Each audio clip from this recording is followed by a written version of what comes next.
गेल्या 3 दिवसापासून हा उत्सव या ठिकाणी प्रारंभ झालेला आहे ना. आपण सर्वजण या ठिकाणी सेवा करत आहोत भगवान परमात्म्याची.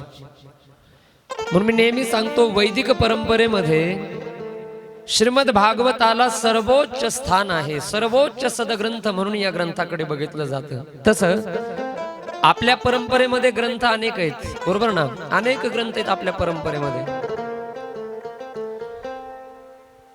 पण त्या परंपरेमध्ये 2 ग्रंथ मानवी जीवनाच्या अतिशय जवळचे ग्रंथ आहेत. एक म्हणजे रामायण आणि दुसरा म्हणजे भागवत. रामायण ग्रंथ हा आचार संहिता आहे.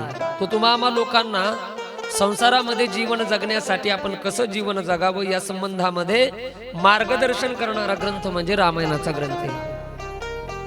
आणि मग चांगलं जीवन रामायणाप्रमाणे जीवन जगत जगत जगत सरते शेवटी कसं मरावं याचं मार्गदर्शन करणारा ग्रंथ म्हणजे बोला कोणता आहे? श्रीमद भागवताचा हा ग्रंथ. म्हणजे एक ग्रंथ तुम्हाला चांगलं जीवन जगायला मार्गदर्शन करतो, तर एक ग्रंथ तुम्हाला चांगलं मरण आणण्यासाठी मार्गदर्शन करतो. हा भागवत ग्रंथ आहे. आणि या भागवत ग्रंथाचा मुख्य नायक कोण आहे? कृष्ण आहे, बरोबर ना. नायक म्हणजे हिरो आहे का ना, नायक आहे तो या भागवताचा. आणि मग त्याच कृष्णाच्या अवतीभोवती फिरणारी ही भागवताची कथा आहे. 10 लक्षण भागवताचे सांगितलेत. मी तुम्हाला आज बघायचेत आपल्याला. सर्ग विसर्ग मन्वंतर कथा ईशानु कथा वगैरे वगैरे 10 लक्षण मी सांगेल पुढे गेल्यानंतर. मग वेगळ्या वेगळ्या पद्धतीने चंद्रवंशीय राजाचे चरित्र असतील, सूर्यवंशीय राजाचे चरित्र असतील, हे सगळं सांगत सांगत कृष्णाचं चरित्र आपल्याला भागवतामध्ये ऐकायला मिळतं. आणि दुसरा ग्रंथ आहे तो म्हणजे रामायणाचा. तर रामायण तुम्हा लोकांना जीवन जगण्यासाठी मार्गदर्शन करते. काय आपण कसं जगावं, कसं जगावं, तर एक पत्नी व्रत घेऊन जगावं. पुरुषांनी कसं जगावं, तो नवऱ्याची परिस्थिती बिघडल्यानंतरही त्याच्या बरोबर खांद्याला खांदा लावून संसार करण्यामध्येच तुमचं मोठेपणे पातिव्रत्य असं जगावं जे सीतेने जगवून दाखवलं. लक्षात येते ना. सीता तुमच्या सगळ्यांचं प्रतिनिधित्व करते. माय ऐका, सीता म्हणजे तुमचं रूप आहे. आणि त्रेता युगामध्ये त्या सीतेने तुम्हा लोकांना एक संदेश दिला. अखिल मानव जातीतल्या महिलांना तुमच्या नवऱ्याची परिस्थिती चांगली असते, त्याच वेळेला त्याच्या बरोबर संसार करण्यामध्ये मोठेपणा नाही, तर त्याची परिस्थिती बिघडल्यानंतर, त्याच्या वाट्याला दुःख आल्यानंतरही त्याच्याबरोबर खांद्याला खांदा लावून संसार करण्यामध्ये तुमचा मोठेपणा आहे, बरोबर ना. आणि हे कोणी शिकवलंय तुम्हाला? मोठ्याने बोला. कोणी? सीतेने शिकवलं. सीतेने, रामायणाने सांगितलं. 14 वर्षाचा वनवास झाला रामाला. एकट्या रामाला आहे. सीतेला होता का? बोला होता? उत्तरे नव्हता. बरं लक्ष्मणाला? त्याला पण नव्हता वनवास. कैकेयीने एकट्या रामाला वनवास सांगितला 14 वर्षाचा. जर ठरवलं असतं सीतेने तर सीता अयोध्येमध्ये राहू शकली असती. तिला कोणी अडवणार नव्हतं, कारण तिला वनवास नाही ना. पण तरीही सीता त्या महलामध्ये न राहता माझे पती ज्या परिस्थितीमध्ये जिथे असतील त्यांच्या बरोबर त्यांची साथ देण्यासाठी मला जावं लागेल, हा विचार करून 14 वर्षाचा वनवास आनंदाने सीतेने स्वीकारला. आणि खडतर वनामध्ये सीता गेली. किती मोठेपणा आहे सीतेचा. आणि हा संदेश सीतेने तुमच्या लोकांसाठी दिलाय, महिलांसाठी. कसं जीवन असलं पाहिजे? आपलं जीवन सीतेसारखं असलं पाहिजे. पुरुषांचं जीवन कसं असलं पाहिजे? तर रामासारखं सत्यवचनी, एक बाणी एक वचनी एक पत्नी असं जीवन तुमचं असलं पाहिजे. रामायण ही आचार संहिता आहे, लक्षात घ्या. अरे एका भावाने दुसऱ्या भावाबरोबर कसं वागावं हे रामायण तुम्हा लोकांना शिकवते. लहान होते लक्ष्मणजी, पण मोठ्या भावाच्या वाट्याला दुःख आलं तर त्या दादाच्या दुःखामध्ये मी पण सहकार्य केलं पाहिजे. म्हणून 14 वर्ष त्यांची सेवा करण्यासाठी लक्ष्मणजी निघालेत, गेलेत आणि सेवा केली आपल्या मोठ्या भावाची.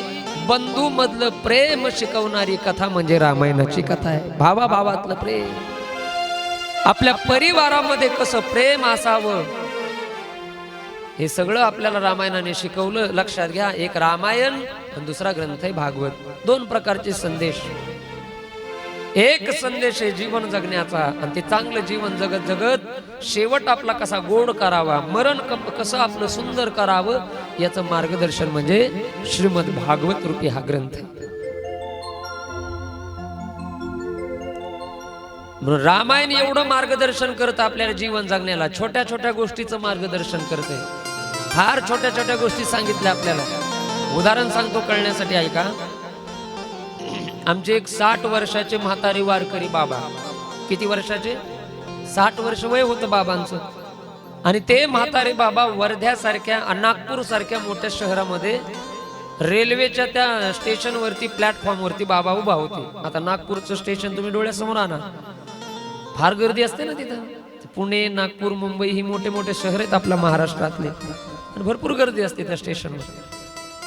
त्या नागपूर सारख्या स्टेशनवरती बाबा आमचे 60 वर्षाचे उभा. त्यांना प्रवास करायचा होता मुंबईच्या दिशेने. काय काम होतं, जायचं होतं.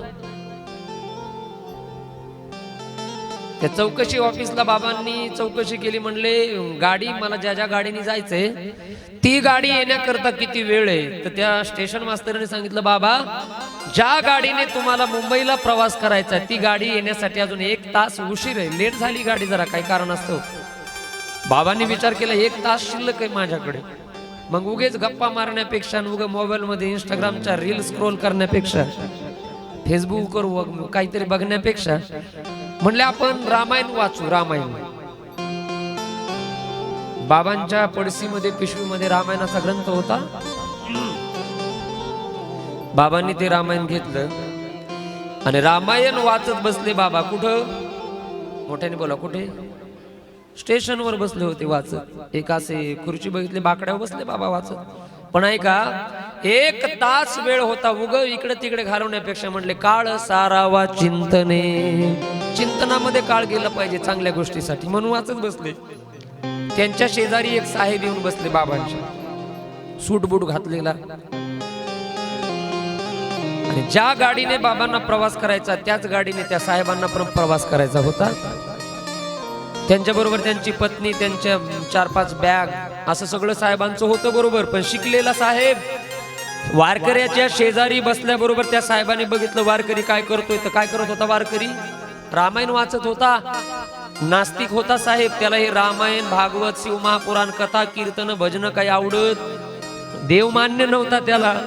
राग आला, तळपायाच्या मस्तकाला गेली. तो साहेब वारकऱ्याला म्हणला, वारकरी मूर्ख आहे तुम्ही, अक्कल नाही तुम्हाला. अरे केव्हा त्रेता युगामध्ये घडलेल्या रामायणाच्या गोष्टी आजही तुम्ही वाचता. बरं, अजून त्याच्यावरती संशोधन सुरू आहे. म्हटले राम झाला का नाही, जन्माला आला का नाही? आमचं तर म्हणणं आहे राम जन्मालाच आला नाही. कोण म्हणतंय? तो साहेब शिकलेला.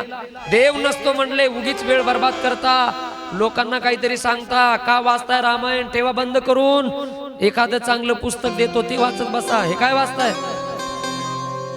नाना तऱ्हेचं वाईट बोलला साहेब. पण वारकरी मात्र शांत होते रामायण वाचत. वय 60 वाचत होते वारकरी, काहीच बोलले नाही वारकरी. 1 तास निघून गेला. ज्या गाडीने वारकऱ्याला जायचं होतं त्याच गाडीने साहेबांना जायचं होतं. ऐका, जे गर्दी त्या प्लॅटफॉर्मवरती वाढली, कसे बसे लोक वाट काढत रेल्वे शिरत होते. वाट काढत वारकरी एका डब्यामध्ये घुसला. ते साहेबही त्याच्या पाठीमागे, 2 जण एकाच डब्यात. कर्म धर्म संयोगाने दोघांच्या सीटचं रिझर्वेशन देखील शेजारीच होतं. शेजारी दोघाला जागा मिळाली. दोघं समोरासमोर बसले. गाडी सुरू झाली. 5 मिनिट गाडी पुढे चालली. 5 मिनिटानंतर तो साहेब ओरडायला लागला, अरे म्हणे गाडी थांबवा. कुणीतरी ते चेन मोडा. चेन असते ना त्याच्यामध्ये, ती ओढल्यानंतर इमर्जन्सी गाडी थांबते. गाडी थांबवा म्हणत होते साहेब. लोक म्हणले आता तर सुरू झाली ना रे, 5 मिनिट झाले ना, आता का थांबवायची तुला? नाही म्हणले गाडी थांबवाच. म्हणले का? काही नाही म्हणले, गडबडीमध्ये त्या बसमध्ये, रेल्वेमध्ये चढताना गडबडीमध्ये माझी बायकोच विसरून राहिली खाली. अरे काय म्हणले साहेब? गडबडीमध्ये, गर्दीमध्ये चढता माझी बायको प्लॅटफॉर्म वरती राहिली. मी एकटाच आलोय, एकटा जाऊन काय करू मुंबईला? बायको घेऊ द्या, थांबवा गाडी. आणि गाडी थांबवा म्हणत होते साहेब. लक्ष देऊन ऐका, माझ्या दृष्टांताचा मुख्य मुद्दा सुरू होतोय आता. प्लॅटफॉर्म वरती बसलेले असताना वारकरी रामायण वाचत होते, तर हा साहेब किती वाईट बोलला होता. कशाला वाचताय, बंद करा, रामायण वाचू नका असं म्हणत होता. आता मात्र गाडी थांबवा, बायकोला घ्या म्हणत होता. त्यावेळेला आमचे वारकरी उठले जागेवरून, साहेबाकडे बघितलं आणि तिथे एक शब्द न बोललेला वारकरी बोलायला लागला. वारकरी म्हटले, साहेब थोड्या वेळापूर्वी आपण बसलेलो होतो, किती बोललात हो तुम्ही मला. माझ्या रामाला तुम्ही नावं ठेवले, माझ्या रामायण ग्रंथाला तुम्ही नावं ठेवले, मला वाईट बोललात, नको वाचू म्हणलात. पण सांगू का साहेब, जर तुम्ही तुमच्या जीवनामध्ये कधीतरी रामायण वाचलं असतं साहेब, तर तुमची बायको खाली विसरून राहिलीच नसती. ते साहेब ताशे मोठे डोळे करूनच बघायला लागले वारकऱ्याकडे. म्हणले, वारकरी, रामायण वाचण्याचा आणि बायको विसरून राहण्याचा काय संबंध आहे. म्हणले, भरपूर मोठा संबंध आहे. म्हणले, मला पटवून द्या, असं मी ऐकून घेणार नाही तुमचं. वारकऱ्यांनी पटवून दिलं. म्हटले, साहेब जर कदाचित तुम्ही रामायण वाचलं असतं तर एक गोष्ट तुम्हाला कळाली असती. अरे रामायणामध्ये एक प्रसंग आहे, 14 वर्षाच्या वनवासाला राम गेल्यानंतर ज्या वेळेला त्या गंगेच्या किनारी येतात राम, आणि त्या केवटाच्या नावेमधून रामाला पलीकडे जायचं असतं. केवट प्रसंग डोळ्यासमोर आणा, आणि केवटाला नाव मागतायत माझे प्रभू. मांगी नाव न केवट आना, कहही प्रभू मै मर्म तुम्हारा जाना. त्याला नाव मागतात. सरते शेवटी प्रसंग मोठा आहे, तो नाव आणतो आणि नावेमध्ये बसून प्रभूला पलीकडे प्रवास करायचा असतो. त्यावेळेला काय करतात प्रभू ऐका, पहिल्यांदा प्रभू सीतेचा हात हातामध्ये धरतात आणि पहिल्यांदा सीतेला नावेमध्ये बसवतात आणि नंतर आपण नावेमध्ये चढतात आणि मग त्यांचा प्रवास सुरू होतो. साहेब जर तुम्ही रामायण वाचलं असतं तर तुम्हाला कळालं असतं, रेल्वेमध्ये बसताना आधी पत्नीला बसवावं आणि नंतर आपण बसावं. बायको विसरली नसती, तुमची विसरली नसती बायको. मला सांगायचा मुद्दा हा की एवढ्या छोट्या छोट्या गोष्टीचं मार्गदर्शन करणारा ग्रंथ म्हणजे रामायण ग्रंथ. सीताराम चरित्र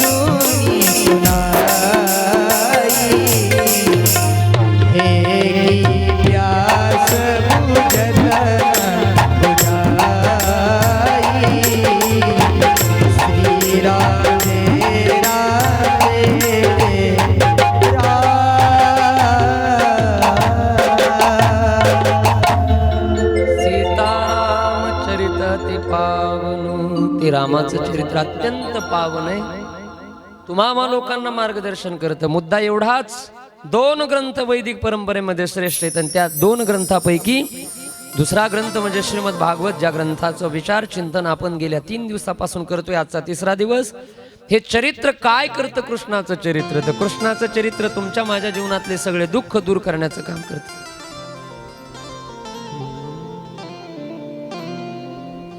एक कथा कृष्ण की है कल्याणकारी,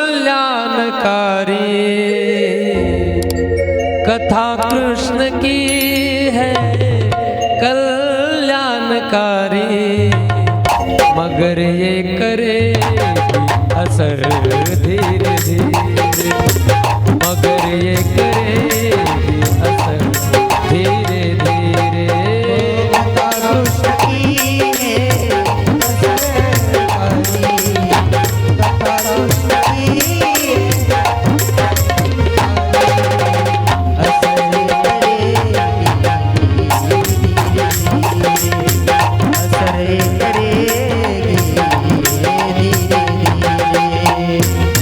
सगळे टाळी वाजवा. माझ्या बालकृष्णाची कथा कशी आहे, तुमच्या माझ्या जीवाचं कल्याण करणारी ही कथा आहे. पण करण्यासाठी कथा कृष्ण की है कल्याणकारी, कथा कृष्ण की है कल्याणकारी, मगर ये करेगी असर धीरे धीरे, मगर ये करेगी असर धीरे धीरे, मगर ये करेगी असर धीरे धीरे, मगर ये करेगी असर धीरे धीरे। कैसे करेगी? अंतःकरणामध्ये अहंकार मद या सगळ्या गोष्टी भरलेल्या आहेत। अंतःकरणामध्ये असलेले अहंकार मद असणारे हे सगळे दोष सगळे बाहेर काढण्याचं काम कृष्णाची कथा करणार। कैसे करेगी?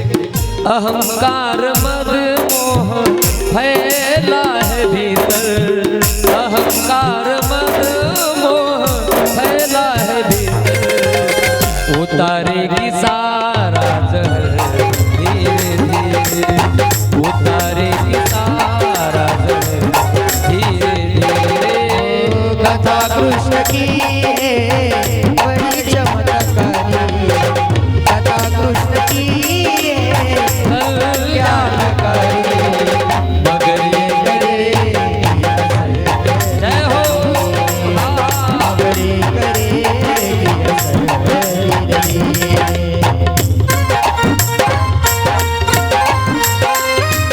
वाह वाह वाह।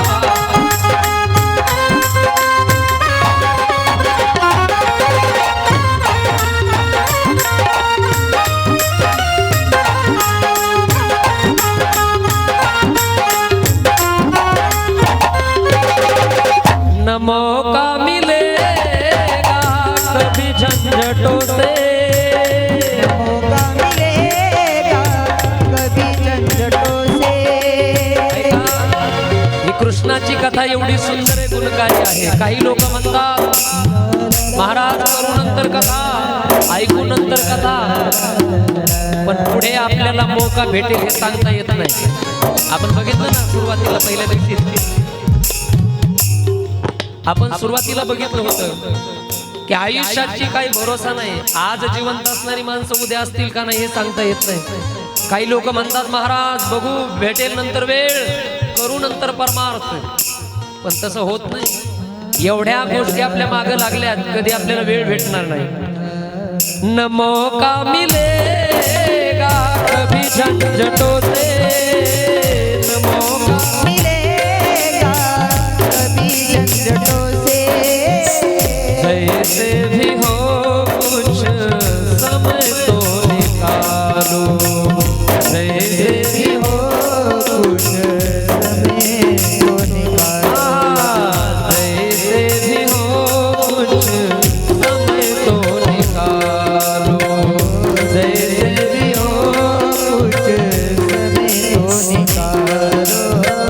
जन्म आदमी का मिले ना मिले फिर, जन्म आदमी का मिले ना मिले फिर, चली जा रही है उम्र धीरे धीरे, चली जा रही है उम्र धीरे धीरे, कथा कृष्ण की है बड़ी कल्याणकारी, कथा कृष्ण की है कल्याणकारी, मगर ये करेगी असर धीरे धीरे, मगर ये करेगी असर धीरे धीरे।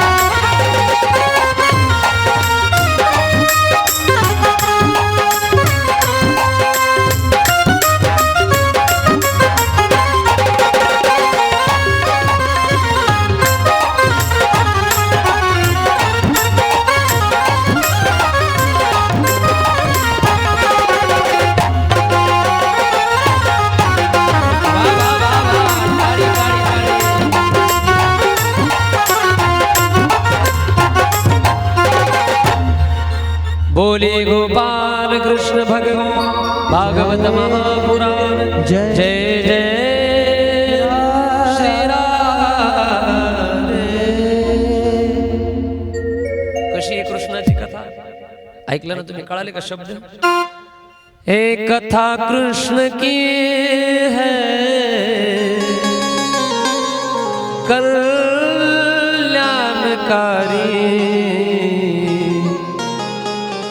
मगर ये करेगी असर धीरे धीरे, न मौका मिलेगा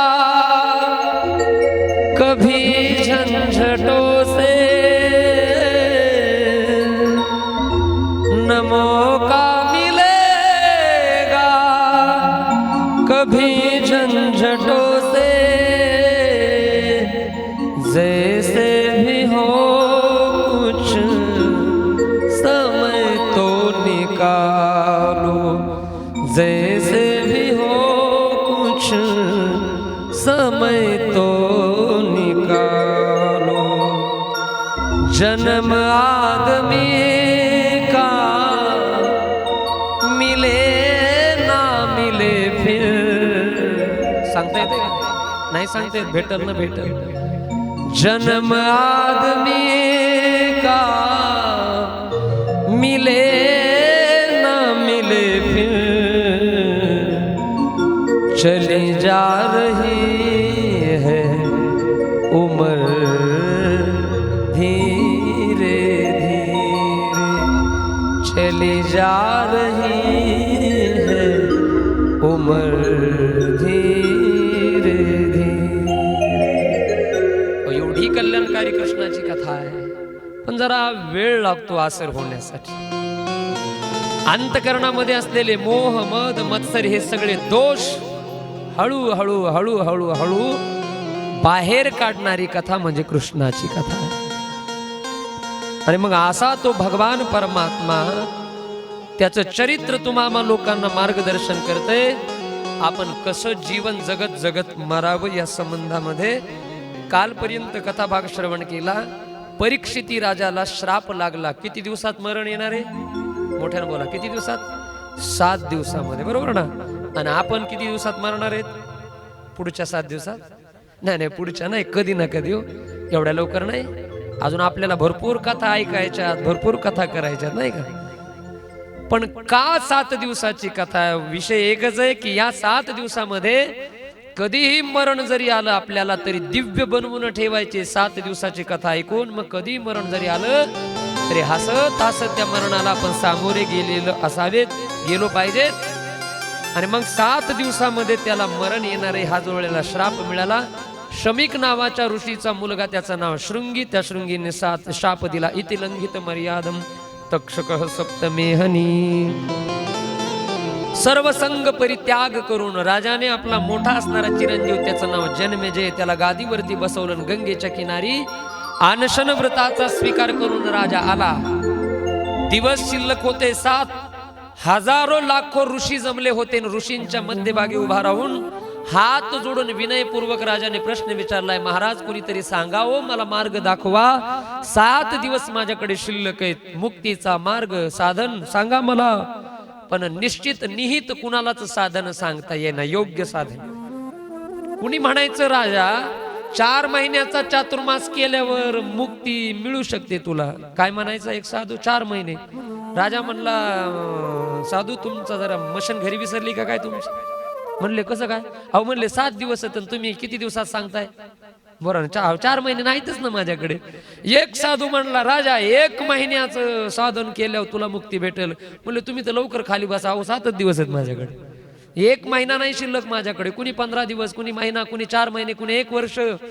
पण निहित योग्य साधन काय मिळेल, काय असेल की ज्या साधनाने 7 दिवसामध्ये मुक्ती भेटेल, एकालाही सांगता येईल। सरसेशेवटी हात जोडले, आजीची आठवण झाली, डोळे लावले, भगवान गोपाल कृष्णाचा धावा केला। हे कृष्णा, मला मार्ग दिसत नाही, दाखव तू मला मार्ग। कृष्णाची कृपा झाली पांडवाच्या वंशजावर, आणि कृष्णाने तिथे पाठवले कोण? शुकदेव पाठवले। काल आपण झाकी बघितले ना, शुकदेव आले, शुकदेवाची पूजा केली, राजाने आसनावरती बसवलं, प्रश्न विचारले. पहिला प्रश्न आहे, मरणासन्न व्यक्तीने नेमकं काय केलं म्हणजे त्याच्या मरणाचा मार्ग सुकर होईल, कोणती साधना करावी मरणासन्न व्यक्तीने, असे काही प्रश्न विचारल्यानंतर शुकदेव प्रसन्न झाले आणि परीक्षितीला सांगितलं, राजा काळजी करू नकोस.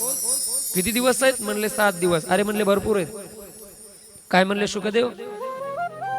राजा म्हणतो, गुरुदेव 7 दिवस माझ्याकडे शिल्लक आहेत. शुकदेव म्हणले, राजा भरपूर आहेत, काळजी करू नको. 7 दिवसामध्ये मुक्तीचा योग्य मार्ग तुझ्या दारात मी आणून ठेवतो. तू काळजीच करू नको, मुक्तीपर्यंत घेऊन चलतो मी तुला, अजिबात काळजी करू नकोस. आनंद वाटला. अरे म्हटले, या पृथ्वी तलावरती असे काही काही राजे होऊन गेलेत की ज्यांना मरणाच्या 1 तास आधी माहिती पडलं की तासानंतर त्यांचं मरण आहे. असे पण राजे, त्यांचा पण उद्धार झाला. किती तासात? 1 तासात. खटवांग राजासी 1 तास उरला, खटवांग राजासी भाग्य दशा कैसी प्राप्त झाली. खटवांग नावाचा राजा इथे होऊन गेलाय. 1 तास आधी त्याला माहिती पडलं की तासानंतर त्याचं मरण आहे, त्याला पण मुक्ती मिळाली. तुझ्याकडे तर 7 दिवस म्हणजे भरपूर तास आहेत. 7 दिवसाचे तास किती होतात? एका दिवसाचे किती असतात? 24 असतात ना. आता 24 गुणिले 7 करा, किती होतात? उद्या सांगा, उद्या. आता नका ताण घेऊ एवढा डोक्याला. मग एवढे तास आहेत तुझ्याकडे. अरे काळजी करू नकोस, मी बरोबर तुला मुक्ती मिळवून देतो. आणि मग राजाचे प्रश्न, शुकदेवांचे उत्तर, असा तो क्रम त्या ठिकाणी सुरू झाला.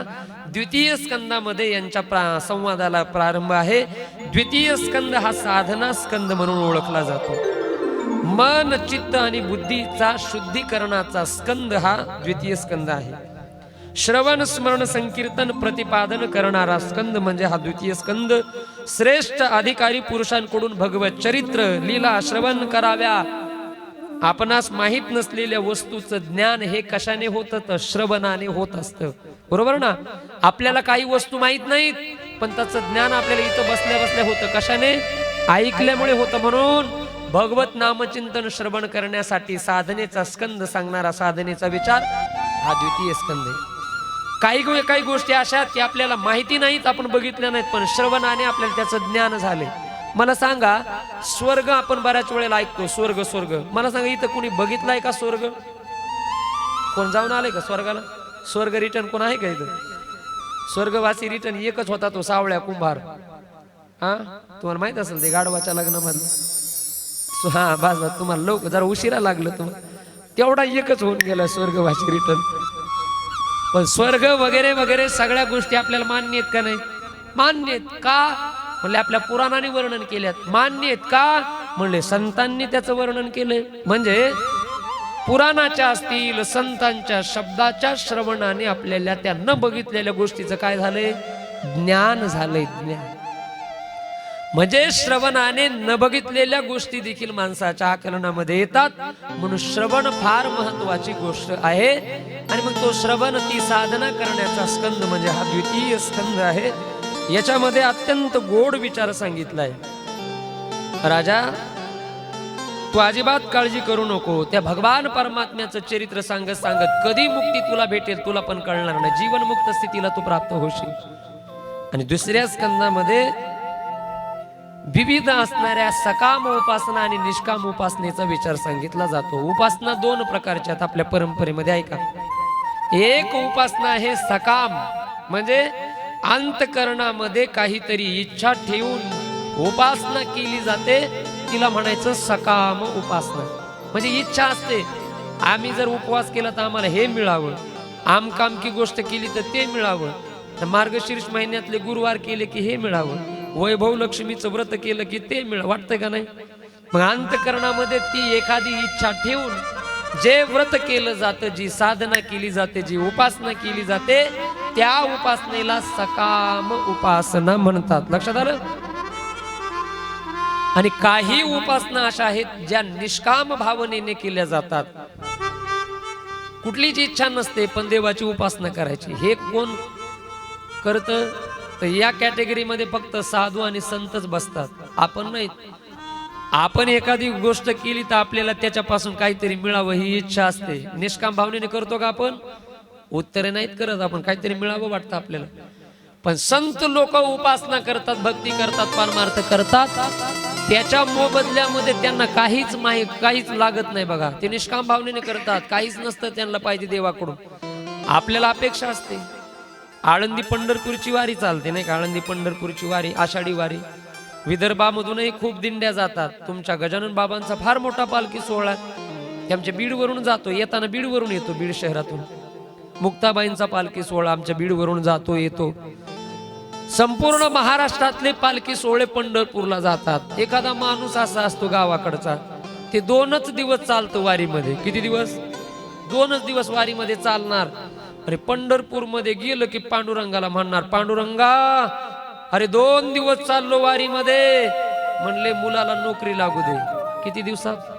2 दिवसाच्या साधनेत. पुन्हा म्हणले मुलीचं चांगल्या ठिकाणी स्थळ जमू दे, लग्न मोठ्या घरी, मग कापसाला चांगला भाव मिळू दे, हा मोठा बंगला होऊ दे माझा. किती दिवसाच्या? बोला किती दिवसात? 2 दिवसाच्या वारीमध्ये एवढं मागतो आपण पांडुरंगाला. आपण सकाम भक्त आहेत, आपल्याला इच्छा असते काहीतरी मागावं, त्याने द्यावं. आणि म्हणून एक कान उघडे ठेवून गोष्ट आहे का, या द्वितीय स्कंदामध्ये शुकदेवानी परीक्षितीला सकाम भक्तीचा विचार सांगितलाय. भागवत हा कल्पवृक्ष आहे आणि कल्पवृक्षाच्या खाली बसून जर एखादी गोष्ट मागितली तर कल्पवृक्षाखाली मागितलेलं फळ आपल्याला मिळतच. कल्पतरू खाली फळे येती मागितली, तसा हा भागवत रूपी काय आहे? कल्पवृक्ष आहे. आणि मग या ग्रंथाकडे तुम्ही जी गोष्ट मागताल ती प्रत्येक गोष्ट देण्याचं काम श्रीमद भागवत हा ग्रंथ करतोय. आणि अनेक लोकांचा अनुभव आहे, भागवताने खूप दिलं लोकांना. कल्पवृक्ष आहे. आणि म्हणून 2ऱ्या स्कंदामध्ये फार गोड विचार झालाय, सकाम भक्तीचा सांगितलाय. ती तुमच्या गरजेची, कोणत्या देवाची भक्ती केल्यानंतर काय फळ आपल्याला मिळू शकते याचा विचार सांगताय शुकदेव परीक्षितीला. पण शुकदेव म्हणले, राजा अरे तुला याची गरजच नाही. संसारातल्या गोष्टी मिळवण्यासाठी तू इथं आलाच नाही ना. आता त्याला काय मिळवायचंय? संसारातलं काय मिळवायचं होतं का? बोला ना परीक्षितीला. अहो मरण समोर आलंय, आता काय मिळवायचं संसारात? बरं त्याच्याकडे काय कमी होतं? सगळं होतं ना. मुलं बाळ, पत्न्या, घर दार, राज्य, महल, अरे संपूर्ण पृथ्वीवरती त्याचं राज्य होतं. त्याच्याकडे काय कमतरता आहे? सगळं टाकून आला होता गंगेच्या किनारी, त्याला मिळवायचं नव्हतं. पण शुकदेव म्हणले, राजा अरे तुझ्या माध्यमातून जगातल्या संसारातल्या लोकांना कळावं की कोणत्या देवाची भक्ती केल्यावर काय मिळतं, यासाठी ऐकून ठेव. तुम्ही ऐका. कामनारूप उपासना. ब्रह्मतेजाची कामना असेल, ब्रह्मतेज मिळावं वाटत असेल तर उपासना करावी लागते बृहस्पतीची. बृहस्पती हे देवाचे गुरु आहेत. त्या बृहस्पतीची उपासना केली की ब्रह्मतेज मिळू शकतं.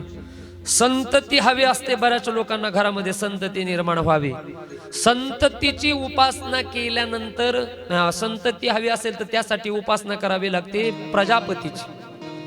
आणि मग प्रजापतीची उपासना केल्यानंतर संतती मिळू शकते.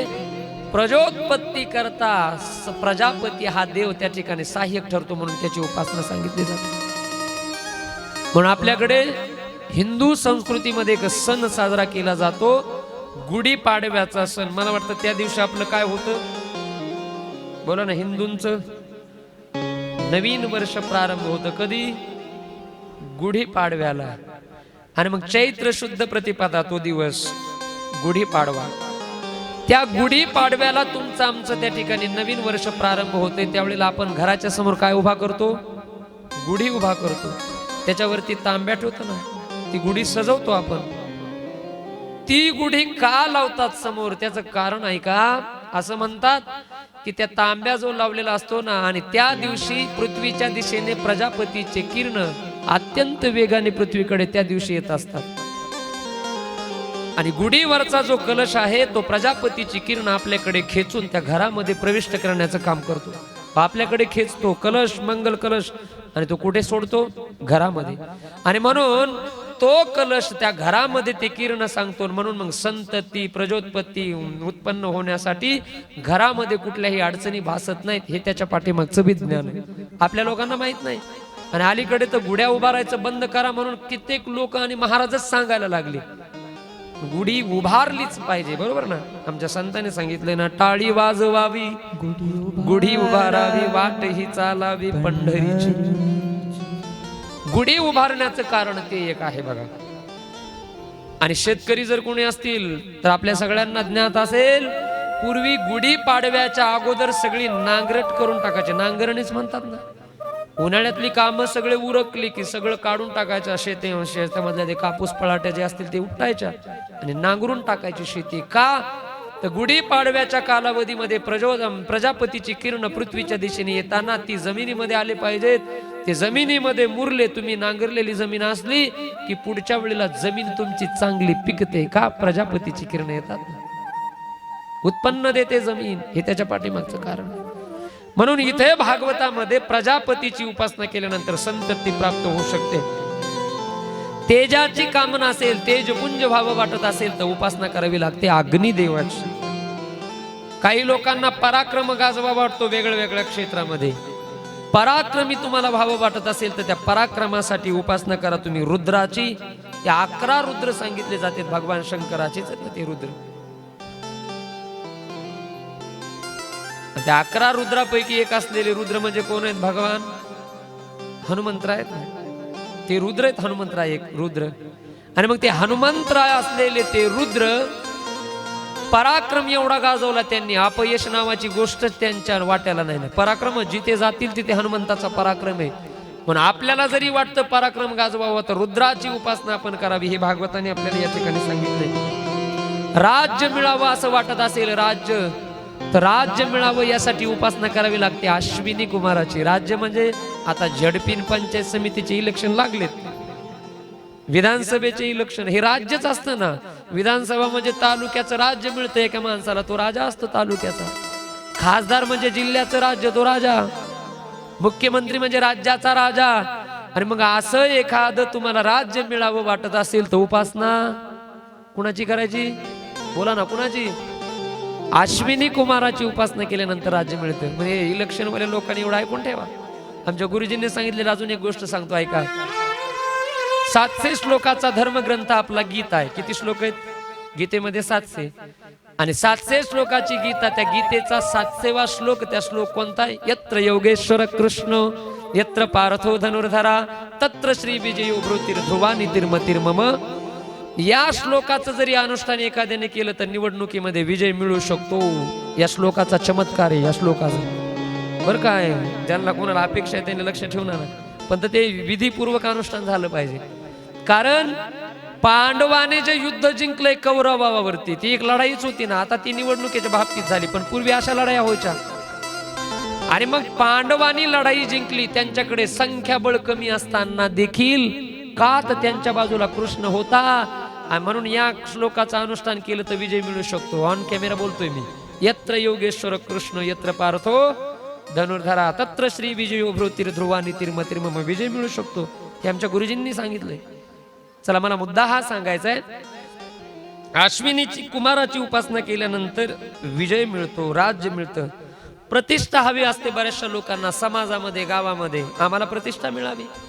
मग सगळ्यात प्रतिष्ठित कोण आहे? तर प्रतिष्ठा मिळावी यासाठी उपासना सांगितली पृथ्वीची. उपासना कोणाची? ज्या पृथ्वीवर बसलोय ना आपण, त्या पृथ्वी मातेची उपासना केली, जगामध्ये प्रतिष्ठा मिळते माणसाला. पत्नी मिळावी वाटत असेल, हा, मुलं नाहीत तिथे, पोरं जरा गैरहजर. बघा, महत्वाच्या विषयालाच गैरहजर आहेत पोरं. असल्या टायमाला हजर पाहिजे पोरांनी, ज्यांचे लग्न झाले नाही त्यांनी, नाही का. मुलगी मिळावी वाटत, म्हणजे पत्नी मिळावी वाटत असेल, लग्न व्हावं वाटत असेल तर उपासना सांगितली. सांगू का? राहू देऊ, सांगू कॅन्डिडेट आहे करतो बरोबर.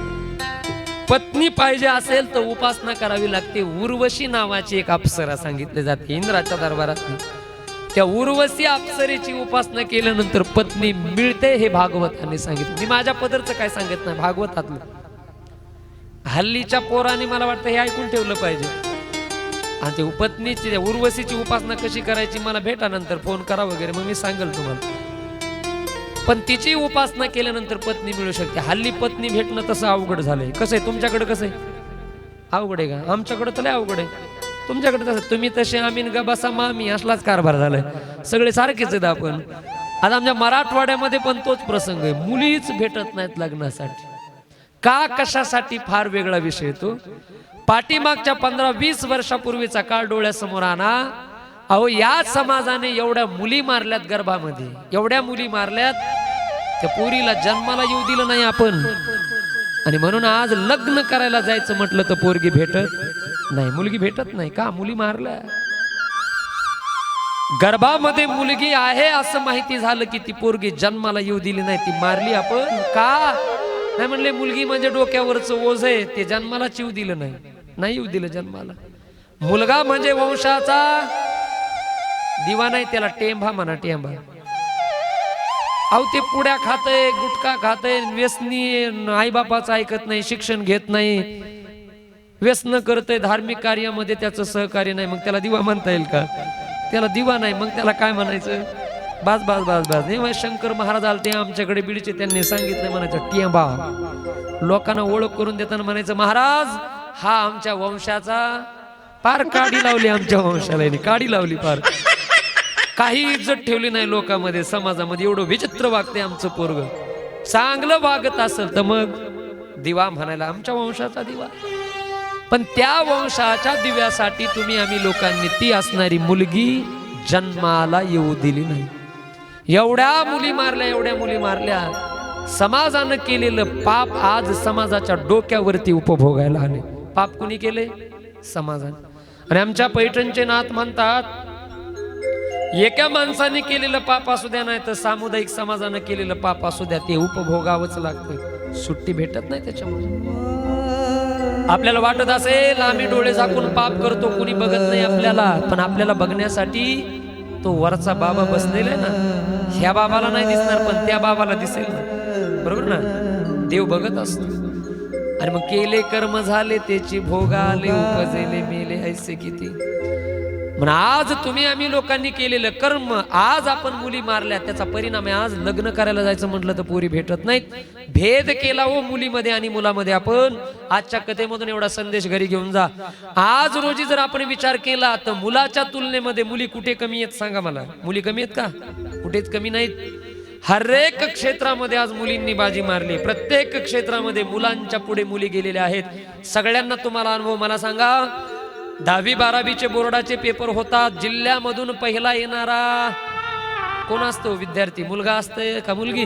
कोण येतं पहिलं? मुलगीच पहिली येते जिल्ह्यातून. 12वीला म्हणले महाराष्ट्र राज्याचा निकाल समोर आला, महाराष्ट्रातून पहिली येणारी मुलगीच आहे, मुलगा नाही येत पहिला. मुलगा आहे डीजे पुढं बजाव, शांताबाई लाव म्हणतंय तिकडं. अरे इकडं अभ्यास कर ना बाबा, बाप कष्ट करून मेला तुझा, इकडंच तू निवडणुकीत नाचायला. साहेब येऊन येणार कोण? अरे घरी बघ माय उपाशी, साहेबाचं काय ताण घेतो तू एवढा? इकडेच पोरं आपली नाही का? तसं नाही, मुली हुशार. आज मुलगी इंजिनियर आहे, मुलगी डॉक्टर आहे, मुलगी सर्जन आहे. हर एक क्षेत्रामध्ये मुलींनी बाजी मारली आज. मुलगी सरपंच आहे, मुलगी जिल्हा परिषदेचे सदस्य, मुलगी आमदार आहे, मुलगी मंत्री झाली, आज मुलगी खासदार आहे. मुली आहेत ना. एवढंच काय, तुमच्या सगळ्यांसाठी सांगतो, महाराष्ट्रामधलं सगळ्यात मोठं पद म्हणजे राष्ट्रपती पद आहे देशातलं. आणि देशातल्या सर्वोच्च पदावरती बसलेली एक मुलगीच आहे ना. एका आदिवासी समाजामधून येणारी मुलगी आज सर्वोच्च पदावर आहे देशाच्या. काय नाव? नाव सांगा मोठ्याने. वाज द्रौपदीताई मुर्मू बसल्यात ना तिथे. कुणाची तरी मुलगीच आहे ना ती. अहो देशाच्या राष्ट्रपती पदावरती पहिल्यांदा एक महिला विराजमान झाली. आपल्या महाराष्ट्राची कन्या, डोक्यावरती पदर, कपाळाला कुंकू, हातामध्ये सुंदर बांगड्या आणि चांगला वेश, आपला महाराष्ट्रीयन वेश. महाराष्ट्राची कन्या पहिल्यांदा राष्ट्रपती पदावरती विराजमान झाली होती. काय नाव त्यांचं? अहो तुमच्या विदर्भातल्याच हो, अमरावती जिल्ह्यात त्यांचं गाव आहे ना. विदर्भाची कन्या. मी कन्या सांगितलं ना तुम्हाला, महाराष्ट्रात कन्या जन्माला, तर ती एक कन्या आपली विदर्भाची कुठे राष्ट्रपती पदापर्यंत गेली. मग अहो याच भारताचं पंतप्रधान पद 2 वेळेला जिने भूषवलं ते इंदिरा गांधी देखील मुलगीच होती. आपण विसरतोय मुलीचं कर्तृत्व. तुम्ही आम्ही लोकांनी कमी लेखलंय. मुलाच्या तुलनेत आणि मुलगी जन्माला येऊ दिली नाही, परिणामी केलेलं पाप आज उपभोगायला आले. लग्न करायला जायचं म्हणलं तर मुली भेटत नाही. लक्षात आलं तुमच्या? म्हणून भेद करायचा का मुलांमध्ये आणि मुलीमध्ये? भेद नाही करायचा. अहो तुम्हाला एक मुलगी असू द्या, मुलाने नाही सांभाळलं तर ती मुलगी पुढे येऊन मायबापाचा सांभाळ करते. आणि मी असे अनेक कुटुंब बघितले, 4 मुलं आहेत पण मायबापाला एकही पोरगा सांभाळत नाही. पण एक मुलगी असू द्या, मायबापाला वाऱ्यावर सोडत नाही, सांभाळते. मुलीचं प्रेम असतं मायबापावर. ती मुलगी मारली, परिणाम लग्न करायला जायचं म्हटलं तर आज मुली भेटत नाहीत. एवढी वाईट अवस्था आहे. आता माझी गाडी पलीकडे लागली समोर, नाही का समोर, तिथं समोर माझ्या गाडीमध्ये 17 ते 18 बायोडाटे पडले. बायोडाटा असतो ना मोबाईल मध्ये, काही आहे बायोडाटा. पोरीचा नाही बरं का, पोरांचा आहे. तुम्ही म्हणता महाराज बघू दे एखादा जुळला तर जुळला, मुलीचा नाही, मुलाचे बायोडाटे. आता हे फिरावं लागतं आम्हाला रोज कथा कीर्तनासाठी.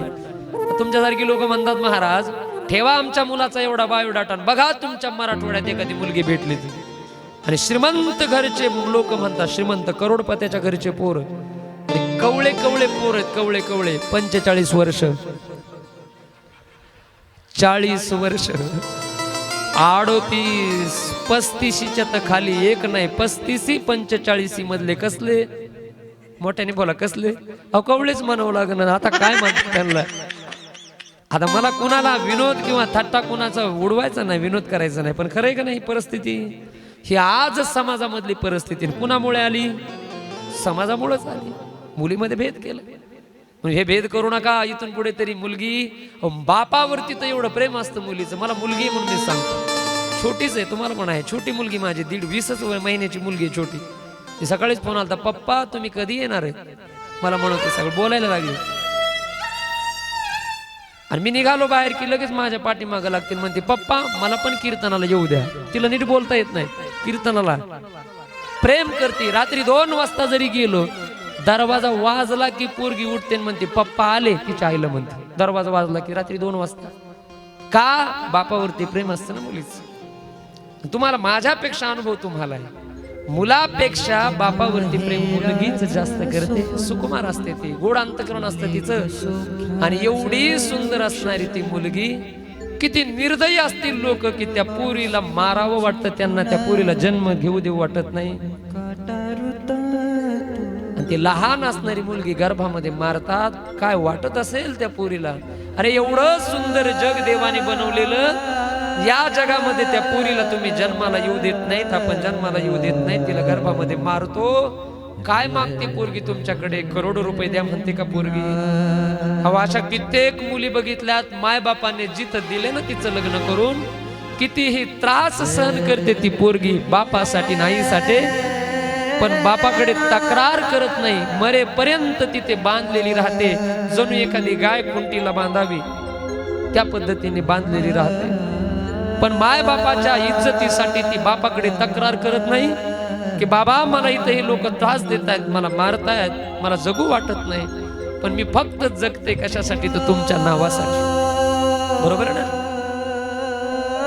आता जरा बरं झालं, पण पूर्वी त्या मुलीच्या हातामध्ये काय नसायचं, मायबाप विचारत नसायचे, ताई तुझं लग्न करायचंय, हा मुलगा आहे, ते घर आहे, तुला आवडतंय का, योग्य वाटतंय का? नव्हते विचारत पूर्वी, आता विचारायला लागले. चांगली गोष्ट आहे. पण जिथे तिची इच्छा असेल किंवा नसेल, बापाने दिलं की मरेपर्यंत थांबायचं, बस. तिच्या वाट्याला दुसरं काही नव्हतं. मग एवढं जपते ती पोरगी इज्जतीला, बापाला. आणि अशी प्रेम करणारी पोरगी लोक मारतात. मला कळत नाही काय गोजन, काय मागते ती पोरगी. अशा पोरी मारल्या आपण. आणि परिणामी काय झालाय? आज लग्न करायला मुली भेटत नाहीत. हा परिणाम आहे त्याचा. चला मी सांगत होतो, इथून विषय माझा लांबला. पत्नी मिळावी वाटत असेल तर उपासना करावी लागते. उर्वशीची उपासना केल्यानंतर ती मिळते. यशाची कामना असेल तर यज्ञ पुरुषाची उपासना. विद्यार्थी काही बसलेले तिथे माझ्या समोर, काही मुली आहेत विद्यार्थी. ऐका, तुम्ही शिक्षण घेताय ना, तर विद्यार्थ्याने शिक्षण आपलं चांगलं व्हावं, आपल्याला विद्या मिळावी, यासाठी काय करावं? तर तुमच्या अभ्यासाबरोबर काही देवाची उपासना आपण केली म्हणजे विद्या लवकर मिळते. म्हणजे नुसती उपासनाच केल्यानंतर पास होताल असं नाही मला सांगायचं.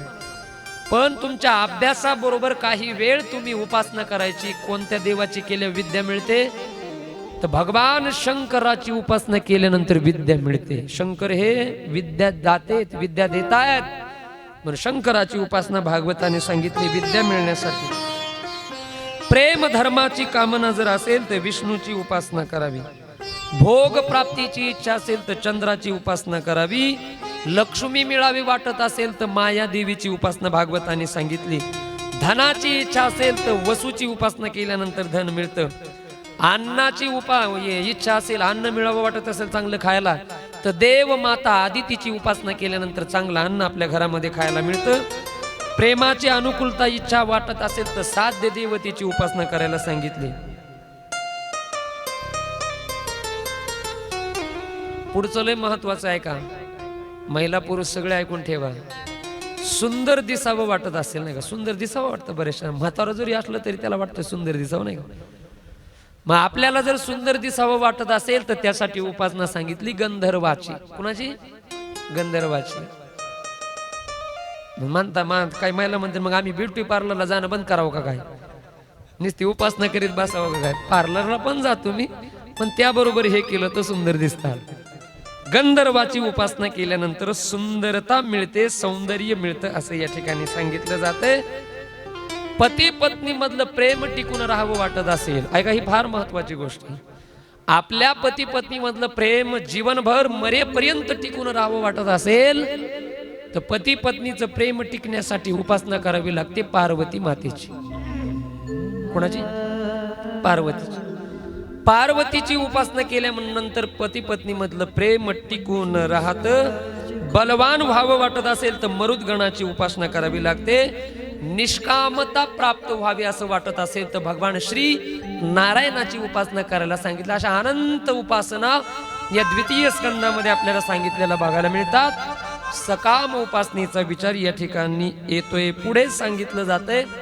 राजा म्हणतो की महाराज, ही सगळी उपासना तुम्ही मला सांगितली, मला या उपासनेची गरज नाही, पण तुम्ही म्हटले तसं माझ्या माध्यमातून लोकांना या गोष्टी कळावे यासाठी इथं विषय तो कथन केला. बोलिये गोपाल कृष्ण भगवान की जय. भागवत महापुराण की जय. जय जय श्री राधे श्याम. कशी उत्पन्न झाली तर सृष्टीच्या उत्पत्तीचा विचार असा सांगितला जातो की पहिलं या सृष्टीवरती काहीच नव्हतं. संतांची प्रमाणही तशीच आहेत.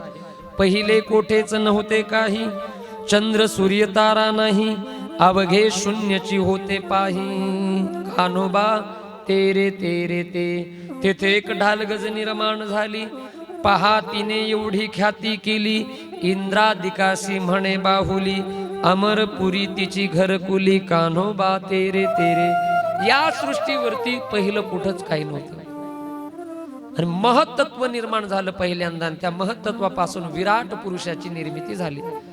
ते हजारो वर्ष विराट पुरुषाचा देह तसाच पडलेला होता. शेवटी त्या विराट पुरुषाच्या देहामध्ये नारायणाने प्रवेश करून तो देह चेतन झाला